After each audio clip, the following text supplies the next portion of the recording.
Yoo du'uu barbaadde funyoo meetira tokko bitattee lagan buutu anatti maaliif sababa taata? Ijoollee koo abbaa malee hambisuufi? Jechuudhaan itti wacee. Namichi waan na'eef homaa tokkollee hin dubbanne.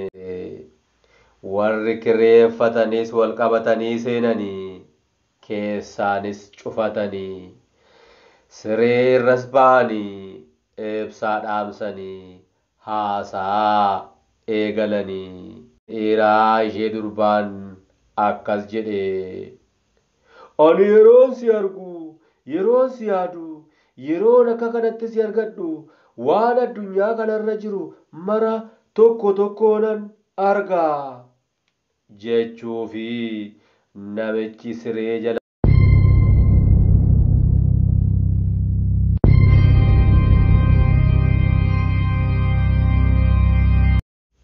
Baacoo.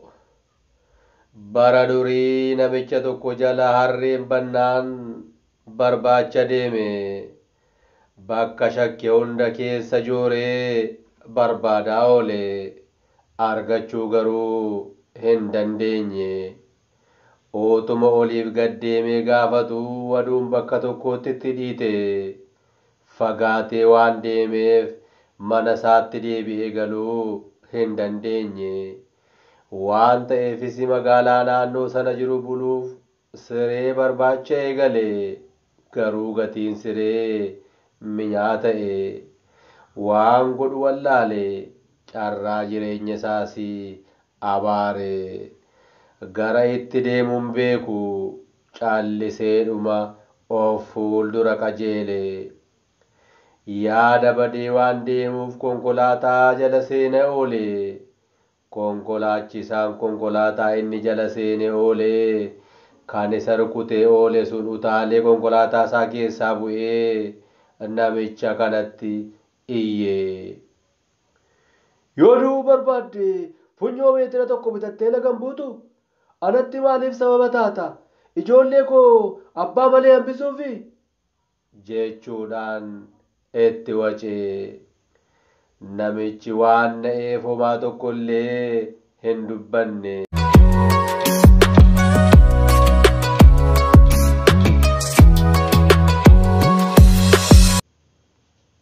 Kana gidduutti dargaggoonni lama daandii gubbaa irra darbaa turan dhufanii namicha kana haasofsiisuu eegalanii.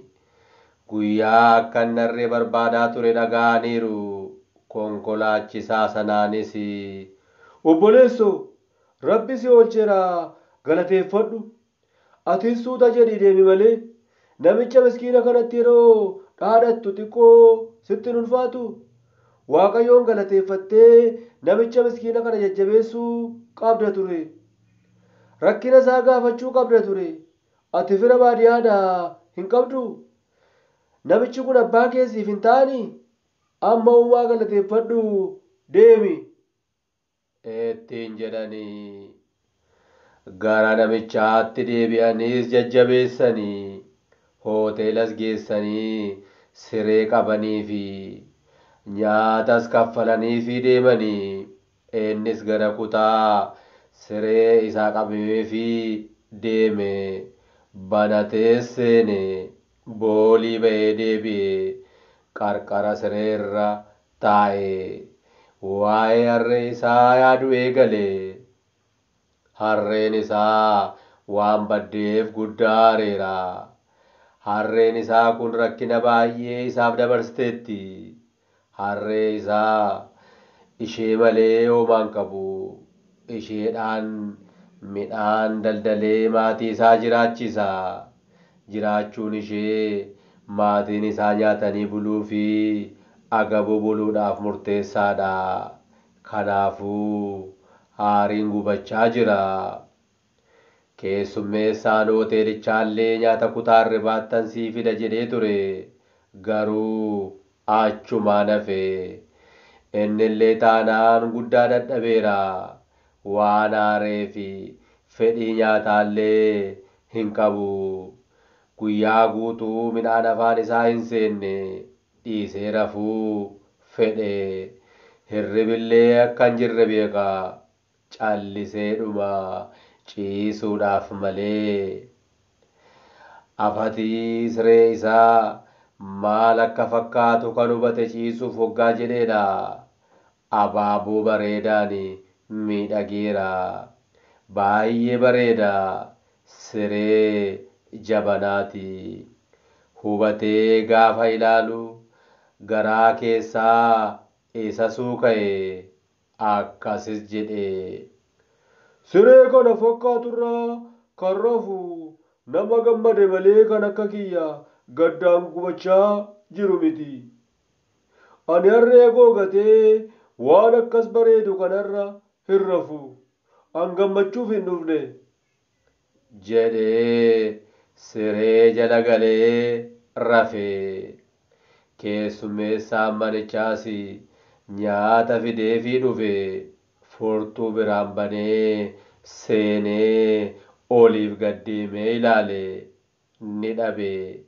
Kana booda furtuu keessaa namichi ittiin cufee minjaala gubbaa kaa'ee ture fudhatee gara kutaa hojii isaatti keessummeessuuf deebi'e. Halkan walakkaa ta'e namichi hin dhufne. Boodas sireen kun lafa buluurra jedhee nama biraaf kireesse. Warri kireeffatanis wal qabatanii seenanii keessaanis cufatanii. Siree irras ba'anii ibsaa dhaamsanii haasaa eegalanii. Kana gidduutti inni dhiiraa ishee durbaan akkas jedhe. Ani yeroon si argu, yeroon si yaadu, yeroon akka kanatti si argadhu waan addunyaa kanarra jiru mara tokko tokkoonan argaa. Jechuufi namichi siree jala tures harreen koo eessa jirti ree? Jedhee gaafachuun tokko ta'e jedhama. Itti bohaartanii sabiskiraayib gochuun maatii Tulluu Coqorsaa ta'uu hin dagatinaa. Galatooma Oromoo koo isinin jaalladha.